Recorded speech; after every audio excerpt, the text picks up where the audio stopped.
The levels are set. The mics are ready. Testing, 1, 2, 3.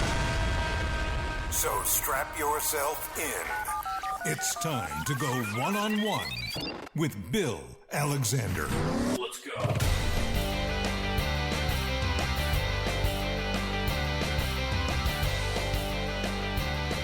Good day, everyone. Yours truly, William Eric Alexander. All my friends call me Bill, and welcome to One-on-One with Bill Alexander. Great to have you with us today.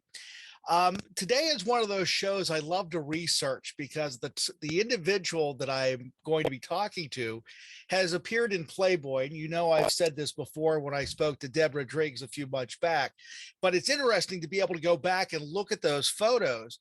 But this one was in the 1963 edition of September of that year. And she was the Playboy Playmate of the Month.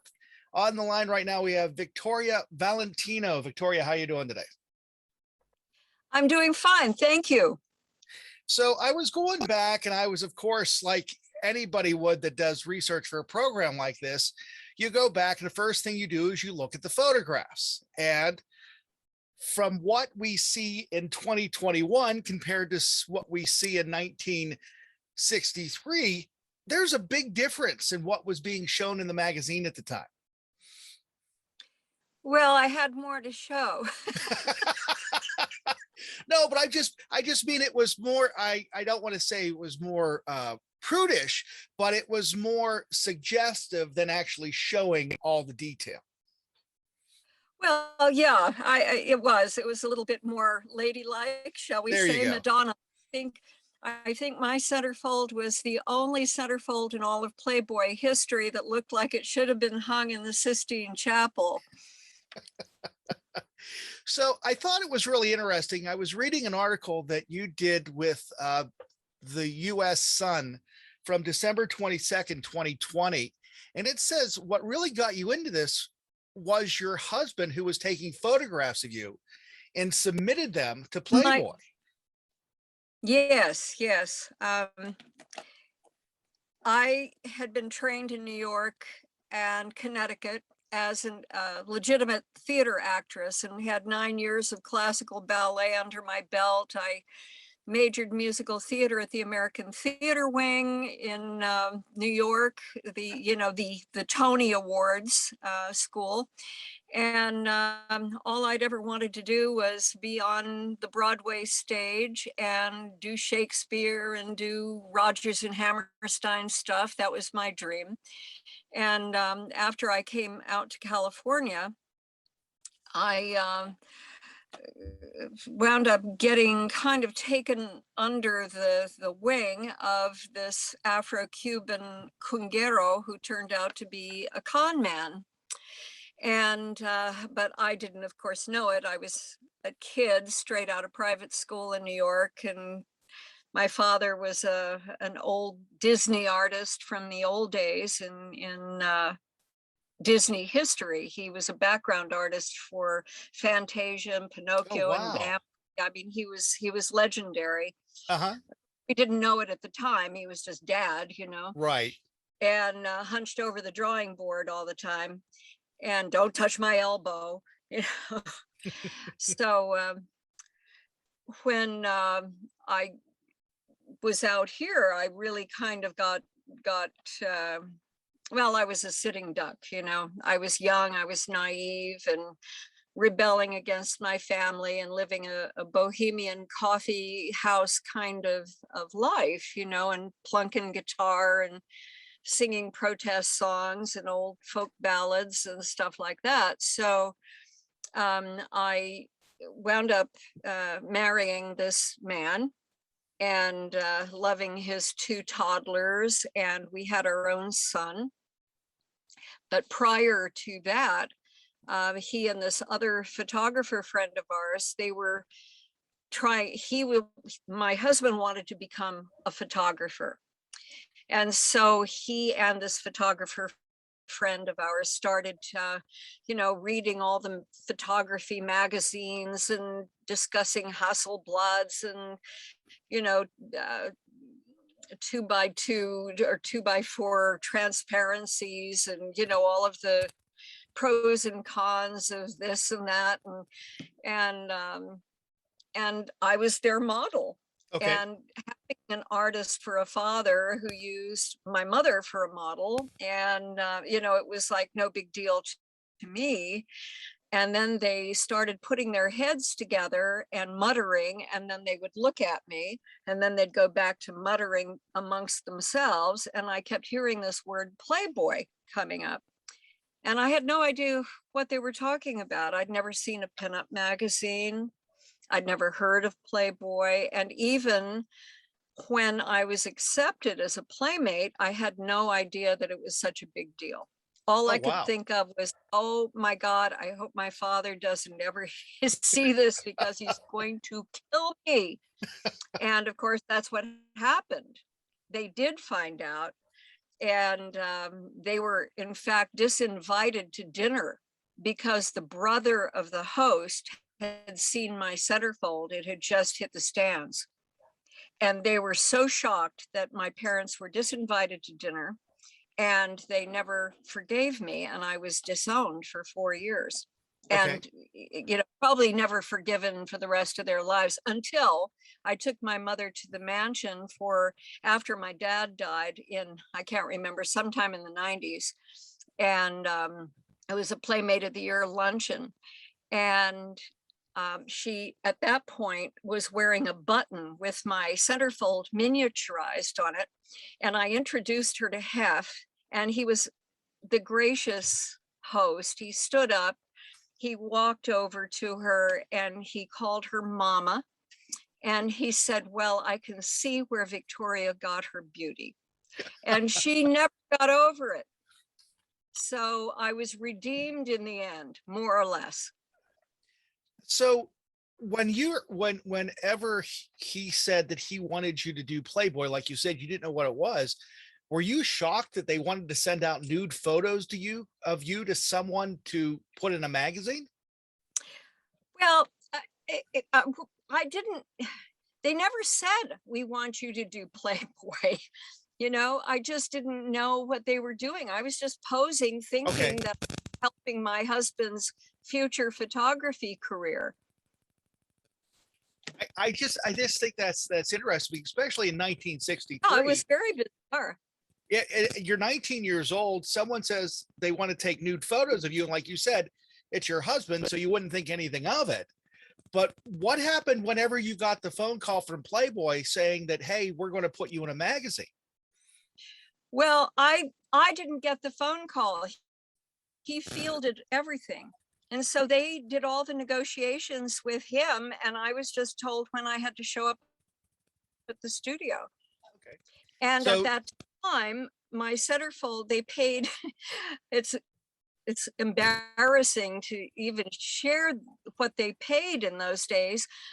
We got $1,000 for the centerfold in 1963. I never saw a penny. I think I got a black skirt, a ruffled white blouse, a new pair of flip-flops, and a new bra. He spent the rest of supposedly on rent or whatever, right.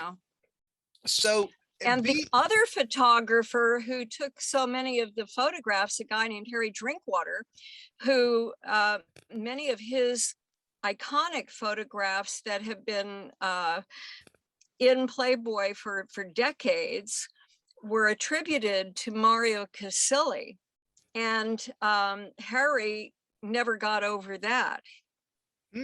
And he has since died in his late 90s, and he was never, and I spoke to Mario one time, and he said, that photograph of you with the chess set, they say I took it, but I don't remember ever doing that. And I said, that's because you didn't. It was Harry Drinkwater. Yeah. So you moved out to Hollywood. You wanted to be an actress. Do you feel that Playboy helped or hurt you in that career goal that you had? Well, I wasn't intending to come out to Hollywood intentionally. My grandmother lived here, and I was born here. And my parents, because I was ditching school a lot in New York, I was dating a diplomat from the who was in this session at the UN. And so I had discovered international politics, and I was ditching and going and spending the day at the UN in the Fourth Committee and the General Assembly and the Security Council, and schmoozing with a lot of international delegates, and it was fascinating. And then I had a terrible experience. I was brutally raped in Washington, D.C., twice in one day by two Libyan embassy workers, one to cover the other, one up to prevent an international incident. And I went into a downward spiral, and I never told anybody except the people in DC who were hosting me, and they threw me under the bus. And so my parents thought I was being a bad girl in New York, never asked what had happened, and just dragged me home to Connecticut. And I was sick for 2 weeks. And as soon as I got well, they threw me on a plane out to see grandma, who was crippled in West Hollywood, living in a bungalow that had been built in the early 1900s by my great uncle. And they thought that would straighten me out. But instead, I ran away because I was, what I understand now, I was PTSDing like crazy. And which is why I wound up becoming kind of a sitting duck for a con man. Okay. So I didn't come out to California because I wanted to be in movies. Okay. I got stuck out here. And ultimately, when I was able to try acting, being a playmate actually hindered things. This was the 60s. And so nobody really wanted to hire me unless I took my top off, which very much depressed me because I was a trained New York actress. Right. And because I've heard that from other people too, that when they had that, even though it was something to be proud of that you were picked for this, it also was something of a badge of dishonor, because you were not using your talents, you were using your assets to be able to make it ahead, which I think is very interesting, which I feel is totally backwards, and it should have never happened that way. But again, the 1960s are much different than the 2020s, where right now, if you would do that, you'd probably have all the doors opened up for you. Well, correct. And I think the last Playmates were paid something in the range of $25,000 for the Centerfold. Wow.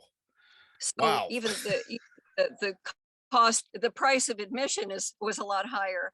So they had also a little bit more financial mobility and publicity, and yeah, it had been elevated to new heights.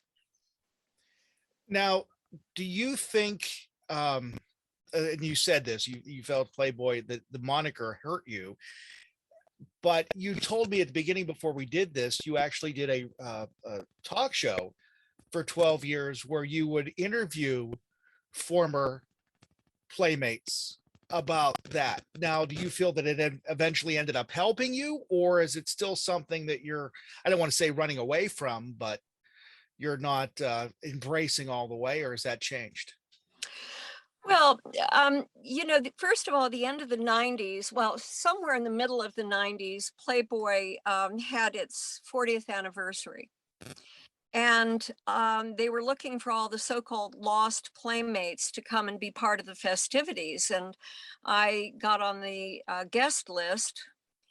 I'm not lost. I know exactly where I am. And yeah, so at that time, I was working for Kaiser as a registered nurse home hospice case manager covering South Central LA. And late in life career change. And so I got involved and we were doing a lot of glamour cons all over the country. And I started the last 3 years of the 90s, I started publishing a fanzine called Centerfold Sweetheart. And wrote all my articles and did feature articles on the Playmates based on the real woman under the skin image. So the end of the 90s, that magazine kind of got subverted because I did a Playmate Revisited layout in 98 when I was 54. And dating myself, but what the hell, you know, do the numbers, you know, it doesn't matter. And so they had promised me a month before my layout hit the stands in 98 that they would start a PR campaign, and they were publicizing it as Playmate turned publisher. And for some reason, they seemed to think that my fanzine was competition. And so just about the time they were supposed to start the PR campaign, I got an agreement in the mail from Playboy, Playmate Promo, saying, congratulations, you've been given the use of all of the logos and trademarks. Just sign this and we will appoint a point person to approve each one of your magazines before it's published. And I looked at that. Well, I had had a lot of experience by then seeing how the corporation absorbed the Playmates. We were at that time not allowed yet to use our title. We couldn't say I'm Miss September 1963 publicly, only within tight Playboy circles. And Terry Wells actually went to court and won us the right so that we, like Miss America or Miss Universe or Miss World, could use our titles as we should. Right. And so as a result of that, you know, there was a sort of a paradigm shift. But at that point, I basically wrote them back.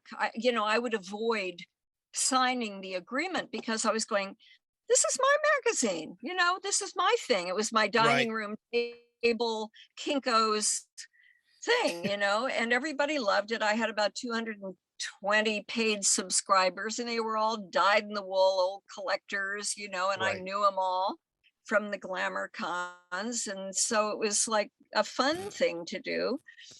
And I wasn't planning on trying to compete with Playboy, hardly. And so every time I would call the you know, Cindy Rakowitz, who was the head of Playmate Promo at the time, they'd put me on hold and Playboy Legal would intercept the call. And they say, don't you have an agreement you're supposed to sign? And I kept thinking about it. And I say, oh yeah, was it? Threw it on the pile, you know, let me go see if I can. I kept stalling, trying to decide how I was to deal with it. So Cindy and I, turned out we had the same wedding anniversary. And so I finally sent her an FU very much gracious letter and said, thank you so much, darling. But actually Hef already gave me use of the trademarks and logos as long as I posted the little trademark notices at the bottom of each page, which I do. And I had his letter giving me permission and everything, which I faxed to them. And, you know, and just said, thank you. You know, I really have my own logo, which I had designed, which was a heart with ears. And I didn't hear from them. And then finally, it was almost time for my layout to hit the stands. And I still hadn't heard from them about a promo one way or the other. So I said, let me give them a call. I already had it figured out, but I thought, let me just call and hear it from their mouths. Right. And Bill Farley answered and said, oh, well, you know, gee, Jay Leno wasn't interested, and so Bill Maher wasn't interested, and so wasn't interested in interviewing you. And I said, oh, really? And he said, yeah. He said, some people around here would ask who they'd have to sleep with. So I said, oh, really? So very sarcastically, with venom dripping from my fangs, I said, who do I have to sleep with? And he went, nervous laugh and, Right. and blew it off. And I said, well, gee, Bill, really nice talking to you. Say hello to your wife for me. And I hung up. Within the week, Keith Hefner called me and invited me up to the mansion for a romantic candlelight dinner. Okay. Now, Keith and I had dated for an eye blink back in 1965. I think probably everybody dated him for an eye blink in 65. And so I just said to him, well, darling, I said, really, I didn't think that you dated anybody that wasn't at least 6 feet tall and brown anymore. And so he kind of went, well, yeah. And I knew that he had a daughter who is developmentally delayed in a board and care kind of place near where I live time. And I knew he visited her and went to lunch with her every Friday. And so I just said, well, next time you come up, to my neighborhood, I said, give me a call and we'll have lunch in a cafe. And so I think, he wound up taking that to the next level and then said, well, if you came up, it's Monday night, poker night with the guys, and it's whores night out. And I immediately realized if I wanted my PR campaign, I was going to have to go to the mansion and run the gauntlet. Yeah, I got you. Obviously, I'm too damn old for that to even consider. And I already knew that game and I just wasn't going for it. And I went, well, have a wonderful night. So I wound up not having, so in any case, my point was, after that whole little scenario, my layout hit the stands. Then 99 comes up, 2000, I'm getting a divorce. I moved here. I gave up my magazine. Right. Bob Schultz started, winding down his glamour cons. And I just segued into doing a talk show. And the talk show, I had a few old playmates, interviewing a few of the older playmates. But after a while, it got to the point where it was like, you start running out of interesting things to ask. It's like, why did you want to be a playmate? What was it like? Did you sleep with Hep?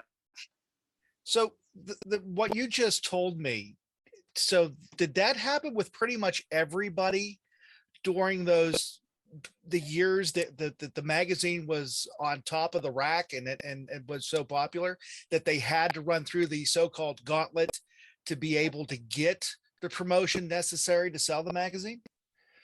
Well, there was an awful lot of stuff happening like that. Any playmate who wound up being entrepreneurial and trying to use her status to create a business or make money out of her own celebrity, they would absorb her into the corporation with great praise, give her the use of the trademarks and logos. And then once they had her in, then they would say, oh, but your project is in conflict with us, so let us buy it from you.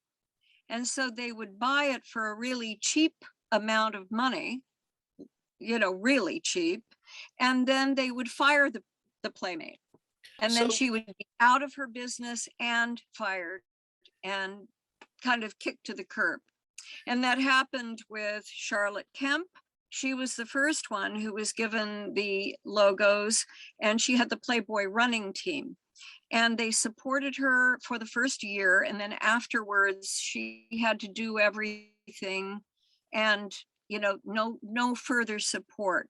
Bonnie Large had she had put up a website, and I can't remember the name of it. It was Centerfold something or another, and had us all on so that we could sell our autograph photos directly to the fans, because Right.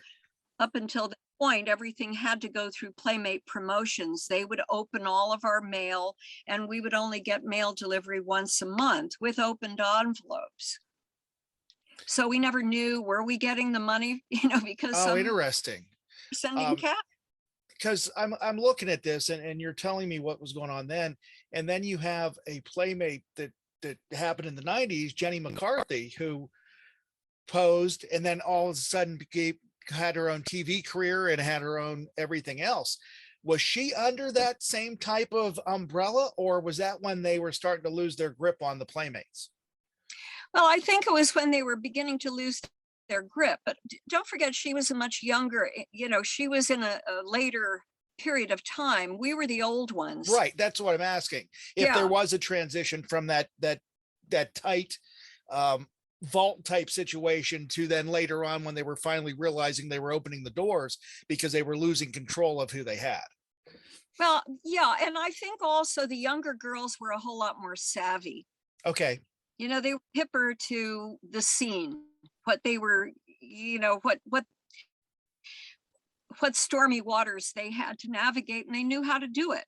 A lot of us were, coming from a different era and a different perspective, I guess. And everybody had their own issues. That's all I can tell you. Could you say that McCarthy is, she's an anomaly anyway. I mean, Jen, she kicks ass. Yeah. So are you saying that the earlier ones were a little bit more naive because they didn't understand the power the magazine had? Well, I think a lot of the older Playmates, we still initially had this idea that Playboy supported us and loved us, and they were going to do the best for us, and it really was a sorority, and didn't really understand or want to believe the backstory. Okay, I got you. That makes a lot of sense. So how did you go from Playboy into going into hospice respiratory nurse? I mean, how do you go from there to there? I mean, I go heavy breathing maybe, but I don't know. Well, being a nurse wasn't anything I'd ever planned on becoming. Okay. Believe me. And when 1969 came along and I was pretty much trying to make my way, I had opened the first Playboy club on the West Coast, New Year's Eve, 64. And I had just come out of a very bad situation with my first husband. He had trafficked me after I became a Playmate for 3 months, sold me to mega stars, to the highest bidder, because I had that little bit of celebrity. That's where my celebrity became important in terms of his career, not mine. And I wound up, after 3 months, becoming so sick, he starved me and beat me. I'm still dealing to this day at almost 79 with physical injuries that were perpetrated at that time. Mm-hmm. And when I managed to escape, my parents had then at that point moved from Connecticut out, and my father had gone back to Disney and was a member of the Motion Picture Academy, and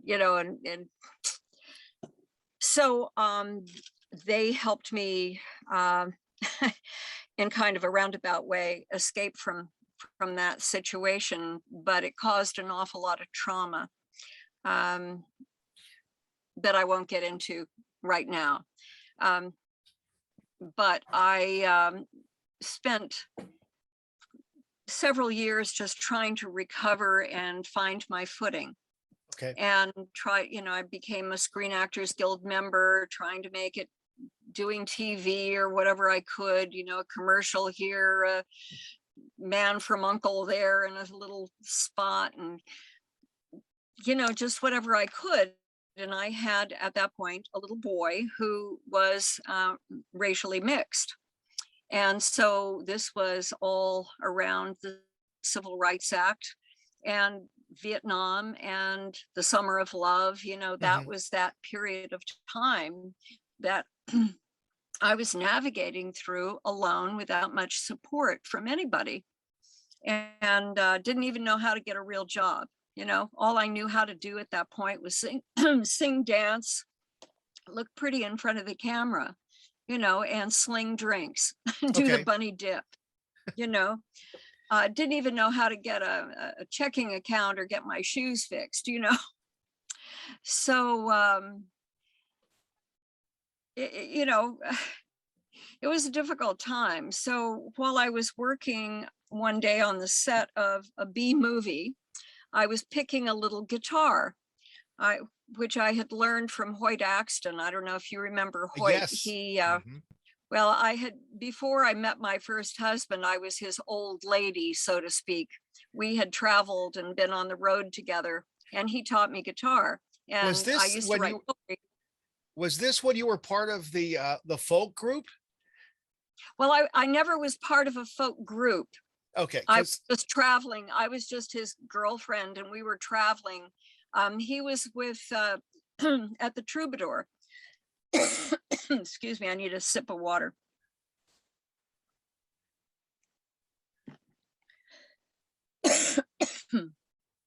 Maybe that'll help. Anyway, he was at the Troubadour, and he was going on the road. And so I traveled with him. Pardon me. So we went to the Drinking Gourd in San Francisco. We went to Denver, to the Green Spider. We went to Grogan's Saloon in Salt Lake. And then I came back and we broke up. And he was pissed off at me for the rest of his life. So, but anyway,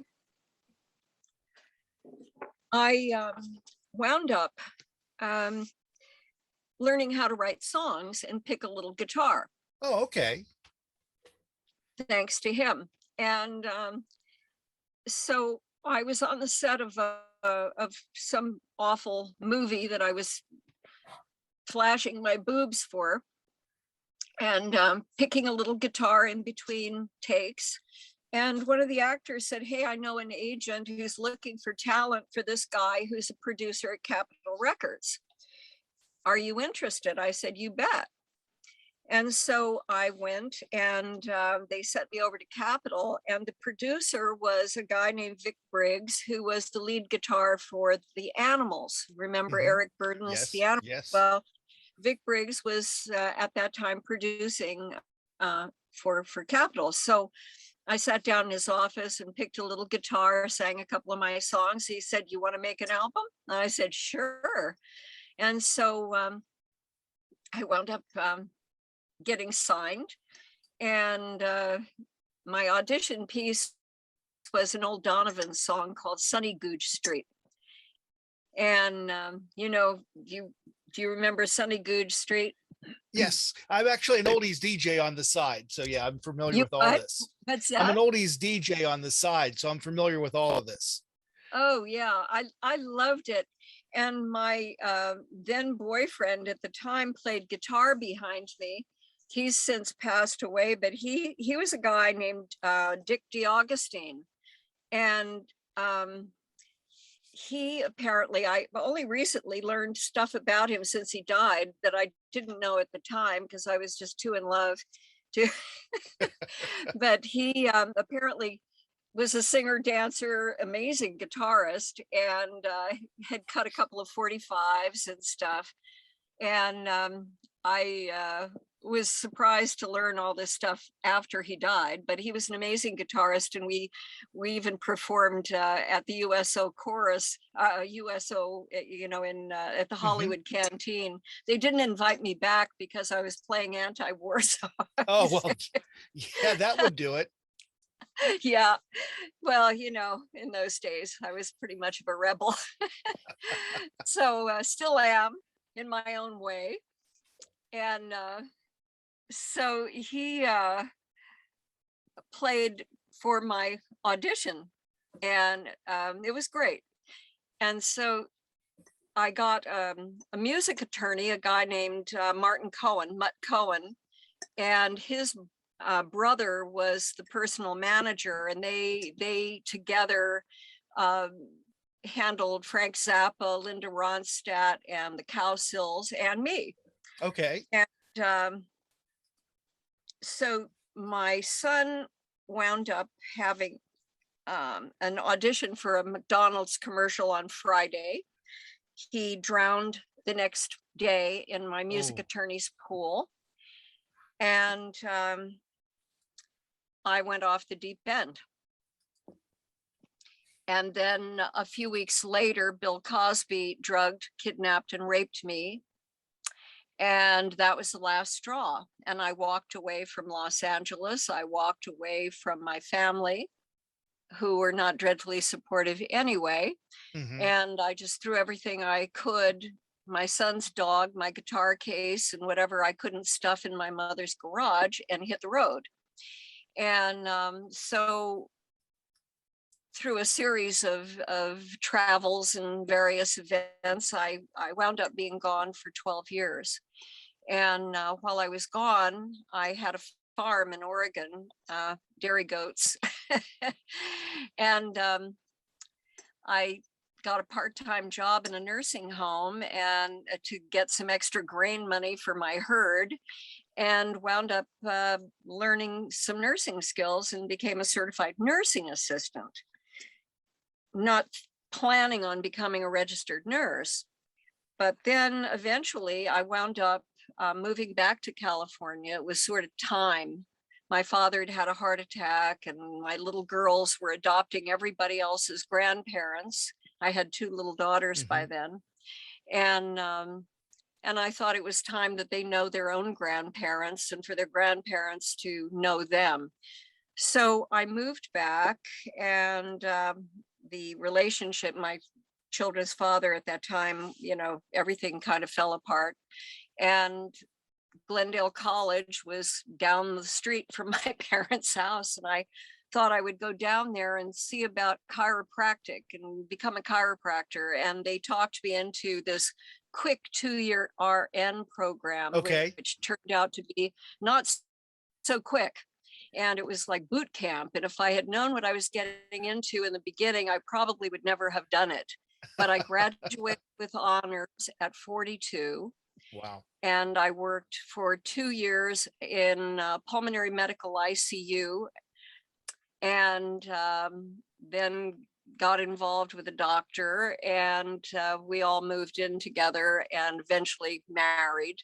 And I became a home hospice case manager for Kaiser Permanente and covered South Central LA, and just started working with the AIDS population and doing home infusions for the people who got, by luck of the draw, the central IV central line antifungals, which was a horrible infusion. It was a terrible medication. And the FDA was doing tests for fluconazole and, as a pill, so that they didn't have to go through these 5-hour infusions of this horrendous antifungal IV medication. So I got all the guys who were on the IV medication. So I would go out into the home and hang out with them. And they loved me because I wasn't the regular run-of-the-mill RN. And they were all kind of showbiz people, and I was a showbiz person. So they didn't feel patronized or isolated or rejected. And I was very involved at that time with the AIDS population and that movement. And I really felt I was, called to do that work. And I also took every near drown case I could get because I needed to make peace with my own child drowning. So, it was a very important thing for me to do, but I always kept my foot in show business too. So Your story is amazing. Have you ever thought about writing a book? I mean, really, what you have told me, I mean, is just, I'm hanging on every word that you say. This is just like, I would have never expected this from you. I mean, I knew briefly about the whole Bill Cosby situation, but everything from the beginning to that to then afterwards, I would have never known unless you would have told me. This just is an amazing story that you've gone through up and down so many roller coasters. It's amazing that you're out at the other end. Well, I've often wondered why I'm still standing, and I don't know whether it's just being the descendant of a lot of pioneer women who just throw their shoulders back, chin up, and get on with it. Right. But hearing that you were a goat farm or a dairy goat farmer, I would have never anticipated that whatsoever. Oh, I used to be able, I don't know if I could do it now. I probably could, but I used to be able to throw goats and sit on their shoulders and trim hooves and milk. And oh, wow. I had 5 good milkers, and I delivered the babies, and we had a farmhouse that only had wood heat. So I chopped a lot of wood too. So yeah. when you were I home birthed my last child. Wow. So when you were thinking about this, so what year was this that you had the goat dairy farm? What years? The last half of the 70s. Okay, so 1963, you're in a men's magazine. In the end of the 70s, you're a goat farmer. I mean, I don't think anybody could have written that story for a movie, let alone actually happening. Well, the crazy thing was that when I left LA, I wound up in Topanga Canyon because my Capitol producer, he and his wife, who was an astrologer, they lived out in Topanga Canyon, which is sort of it was a place where a lot of artists and, Cosby Stills and Nash and everybody lived out there. And Linda Ronstadt lived out there. Dean Stockwell lived out there. A lot of, everybody was out there. And I wound up going out, and I wound up for almost a year living in a dirt floored garage with my Persian rugs thrown on the dirt and India prints hanging. It was quite an adventure. And but I was kind of crazy at that time, and I met another songwriter who was out from Louisiana, Cajun guy, and he was pretty destroyed too. So we connected on the basis of our insanity. And at the end of that year, we were kind of ping-ponging back and forth, whether I wanted him in my life or not. And anyway, I was running out of my advance money for Capitol because everything happened. It just destroyed. I lost my music, and I couldn't sing, and never wound up recording the album, which is something I need to do before I die. That's on my list, not for Capitol though. Just for myself. Yeah. And so one of the gals in the canyon said, well, I can get you a job where I'm working. I'm dancing in this bar in Venice Beach. And I thought, okay, so I went out there 2 days on the job, and I thought, I can't believe this. I am dancing topless in a sleazy bar in a wasted beach town. I've lost my son. I've lost my recording contract with Capitol. Why am I even here? Mm-hmm. And I'm sitting in the dressing room because the manager of the bar was pissed off at me because I wouldn't get down on my belly and crawl across the stage and waggle my butt. And I said, I'm not doing it. And I was sitting in the dressing room crying. And all of a sudden, out of the window of the dressing room, I hear these footsteps running up and down the alley. And I hear this voice going, Vicky Blue, I love you. I'm leaving for New Orleans in 10 minutes. You going? And I thought, nothing to lose. Right. So we hit the road, discovered he was a pretty crazy alcoholic, but he was the son of a Cajun congressman, a guy who had been the chairman of the House of Un-American Activities under Lyndon Johnson, and they were all bridge partners and drinking buddies. Okay. So I'm thinking, okay, I'm going to be arriving in this place, in one of these antebellum mansions or something, and having to clean up my act. And so he called his mother from, who was actually his great aunt and great uncle, but they had taken him and raised him from his own biological mother, who were the nieces and nephews. I mean, this is Tennessee Williams straight, and on the rocks. and so he had lived, in the next town with his great aunt and great uncle as his adoptive parents. But every summer would go out and spend the summer with his siblings and his biological parents.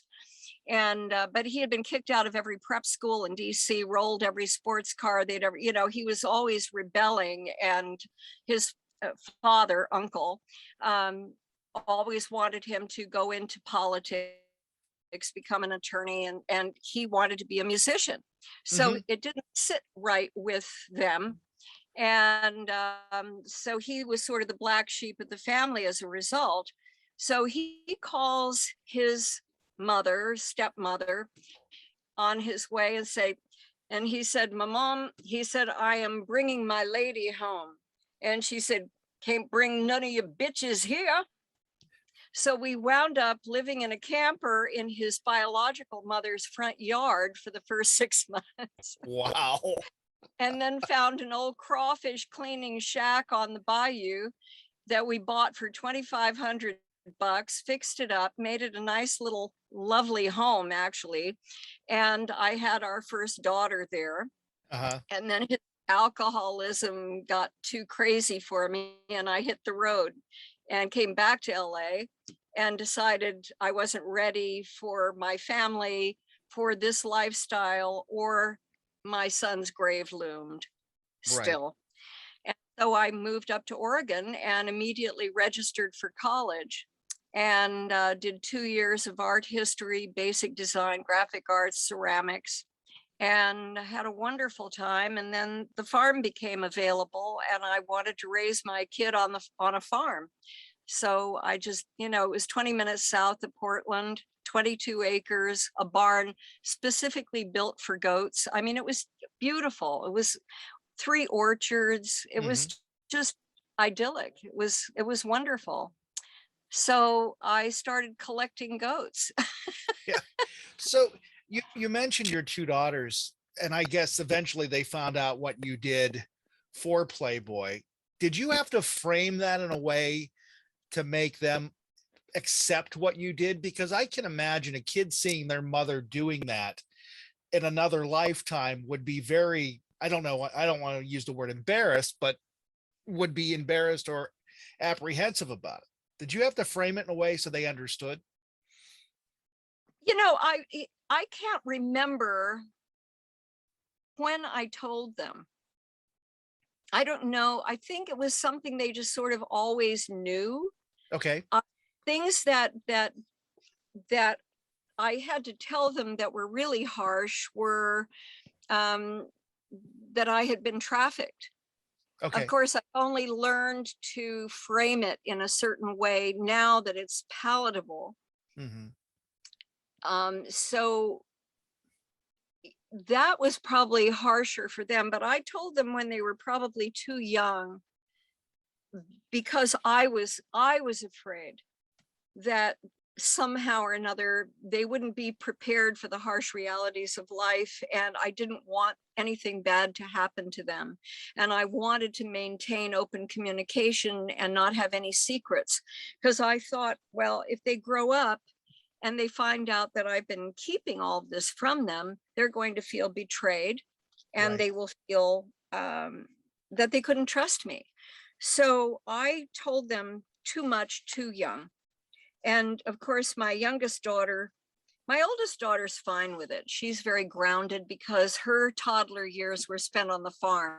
Right. She helped me deliver baby goats. She saw rutting and kidding season. And, we went through all of those changes. And, she knew what it was to wring a chicken's neck and help, or skin something and tan a hide and, and put stuff up. I mean, she knew the earthy side of life, Right. But my youngest daughter was 2.5 when we moved back to California, and she didn't have the same grounding, and she has felt that she was exposed to too much too young. Okay. She felt that I shouldn't have told her to, at the age that I did. Right. And I, how old she was, maybe 8, 9 or something. But being a parent is pretty tricky anyway. You're always walking on eggshells. You never know. We do things from the best intentions, and then it implodes inevitably, so you just have to go with your heart and go with faith and try to be true to yourself and hope everything works out. And if it doesn't, oh well, what can you do? Victoria, this has been fascinating. I'm sure we could go at least another hour because I'm sure you have more stories. But unfortunately, I only have an hour. So I appreciate you taking time to join me today. I would love to have you back on the program again, especially if you get the podcast up and running. And it was a pleasure. It really was. I really enjoyed myself today. Well, thank you. And I do, by the way, have a book. I'm just looking for a publisher and a good editor right now. It's called Dirty Diamonds and the Repurposed Life of a Playboy Icon and Cosby Survivor. Gotcha. That's a good title. I like that. Well, Victoria, thank you very much. I really appreciate you joining us today, and you have a great day. Thank you, Bill. Thanks for having me. A big thank you goes out to Victoria Valentino for joining me today. What a pleasure to have her on the program. Can't wait to have her back again. Next time she comes back, we're going to talk about her activism for women's rights in the United States. Not only that, we're also going to be talking about her dealings with Bill Cosby, since she is a Cosby survivor. So can't wait to have her back on the program, and can't wait to have you join me again here on One with Bill Alexander. You guys have a great day. We'll talk to you next time.